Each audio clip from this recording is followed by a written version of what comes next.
Bu mahsulot bizga juda ham tez tugaydi, chunki bu poralarni kichraytirib beradi. Qora tochkalar, mamti, qora tochkalar nuqtalarni mamti, poralarni top-toza qilib beradigan. Xullas, bilmayman, hozir video qo'yaman, o'shandan keyin ko'rasizlarki, bu narsa juda ham zo'r qora tochkalarni, poralarni tozalab, poralarni kichraytirishga yordam beradigan narsa. Faqatgina buni kechqurun ishlatish kerak bo'ladi va obязательно buni ishlatgandan keyin to'g'ri uxlat ham qilish kerak bo'ladi. Faqatgina buni ishlatib cho'rni tochkalarni yo'qotaman deb, lekin to'g'ri uxlat 5 etapni uxlat qilmasangiz qizlarim bir tiyin. Chunki yuzlarga dog' tushib ketishi mumkin.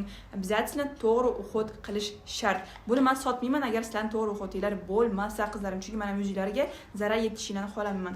Xullas qizlarim, bu enzimniy pudra deyiladi. Dr. Circle'dan qizlarim o'zim ishlataman. Уже cho'rni tochka nimaligini esimdan ham chiqarib yuborganman. Chunki qizlarim, bu faqat kechqurun ishlatiladi. Buni yaxshilab parashok tarzda bo'ladi. Mamtimizga surib olamiz. 5-10 minutga va уже bitta ishlatganlardan keyin cho'rni tochkalar уже yo'qolib ketadi. Obязательно keyin krem surib olaman va obязательно SPF ga ertalab surib